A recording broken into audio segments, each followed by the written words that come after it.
ಅಕ್ಕಪಕ್ಕದ ಮನೆಯಲ್ಲಿ ಇಬ್ಬರು ವ್ಯಕ್ತಿಗಳಿದ್ದರಂತೆ. ಒಬ್ಬ ವ್ಯಕ್ತಿ ಬಹಳ ಮಟ್ಟಿಗೆ ಸಂಪಾದನೆ ಮಾಡಿಕೊಂಡು ಎಲ್ಲದರಲ್ಲೂ ಕೂಡ ಗಳಿಕೆ ಮಾಡಿದಂತೆ, ಎಲ್ಲದರಲ್ಲೂ ಕೂಡ ಶ್ರೀಮಂತಿಕೆಯನ್ನು ಬೆಳೆಸ್ಕೊಂಡು ಎಲ್ಲದರಲ್ಲೂ ಐಷಾರಾಮಿ ಬದುಕು ಜೀವಿಸ್ತಾ ಹೋಗ್ತಾ ಇದ್ದಂತೆ. ಇನ್ನೊಬ್ಬ ವ್ಯಕ್ತಿ ಸರ್ವೇ ಸಾಮಾನ್ಯವಾಗಿ ಕೆಲಸ ಮಾಡಿಕೊಂಡು ತನ್ನ ಜೀವಿತದಲ್ಲಿ ತನ್ನ ಕುಟುಂಬದಲ್ಲಿ ಸಾಮಾನ್ಯ ವ್ಯಕ್ತಿಯಾಗಿ ಕುಟುಂಬದ ಜೊತೆ ಬದುಕ್ತಾ ಇದ್ದಂತೆ. ಈಗ ವರ್ಷಗಳು ಕಳೆದೋಯ್ತಂತೆ.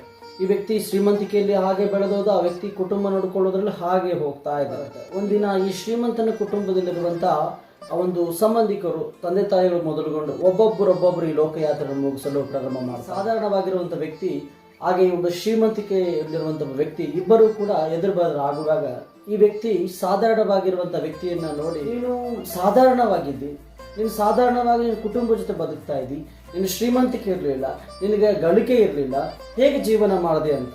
ಆ ಸಾಧಾರಣ ವ್ಯಕ್ತಿ ಹೇಳ್ತಾನೆ, ನಿನ್ನ ಆಲೋಚನೆ ನಿನ್ನ ಜೀವನ ಕಾಲದಲ್ಲೆಲ್ಲೂ ಕೂಡ ಗಳಿಕೆ ಮೇಲಿತ್ತು, ಆಸ್ತಿ ಅಂತಸ್ತು ಮೇಲಿತ್ತು, ಐಷಾರಾಮಿ ಜೀವನ ಮೇಲಿತ್ತು.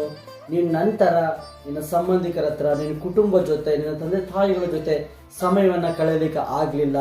ಕಡೆಯದಾಗಿ ಅವ್ರಿಗೆ ಲೋಕಯಾತ್ರೆ ಬಿಡುವಂಥ ಪರಿಸ್ಥಿತಿ ಬಂತು. ನಾನು ನನ್ನ ಕುಟುಂಬಕ್ಕೆ ಸಮಯ ಕೊಟ್ಟ ಹಾಗೆ ನೀನು ಕೊಡೋಕ್ಕಾಗಲಿಲ್ಲ. ಯಾವಾಗ ನೀನು ನಿನ್ನ ಸಮಯ ನಿನ್ನ ಆಪ್ತರು ಕೊಡಬೇಕಂತ ಅಂದ್ಕೊಳ್ತೀಯೋ ಅವ್ರು ನಿನ್ನ ಜೊತೆ ಇಲ್ಲ ಅಂತ. ಬಹಳ ಮಟ್ಟಿಗೆ ಹಾಗೆ ನಾವುಗಳು ಕೂಡ ಯಾವತ್ತೂ ಕೂಡ ಸಂಪಾದನೆ, ಯಾವತ್ತೂ ಕೂಡ ಐಷಾರಾಮ್ ಬದುಕು, ಯಾವತ್ತೂ ಕೂಡ ಗಳಿಕೆ ಅಂತ ನಾವು ಕರಿಯರ್ ಓಡ್ತಾನೆ ಇರ್ತೇವೆ. ಆದರೆ ನಮ್ಮ ಸ್ವಂತದವರು, ನಮ್ಮ ತಂದೆ ತಾಯಿಗಳು, ಹೆತ್ತವರು, ನಮ್ಮನ್ನು ಕಟ್ಟಿಕೊಂಡು ಬಂದಂಥವರು, ನಮ್ಮ ಮಕ್ಕಳು, ಅವ್ರಿಗೋಸ್ಕರವಾಗಿ ಸಮಯ ಕೊಡೋದನ್ನು ಮರೆತು ಬಿಡ್ತೇವೆ. ನೋಡಿ, ನಾಳೆ ನೀನು ಗಳಿಕೆ ಮಾಡ್ಕೊಳ್ಬೋದು. ಇವತ್ತಿರುವಂಥ ನಿನ್ನ ಸಂಬಂಧಿಕರು, ನಿನ್ನ ಪ್ರೀತಿ, ನಿನ್ನ ತಂದೆ ತಾಯಿಗಳು, ರಕ್ತ ಸಂಬಂಧಿಕರನ್ನ ಪ್ರೀತಿಯಿಂದ ಆಪ್ಯಾಯತೆಯಿಂದ ತೋರಿಸಿ ಜೀವಿಸಬೇಕು. ಅದೇ ನಿಜವಾದಂಥ ಒಂದು ಜೀವ.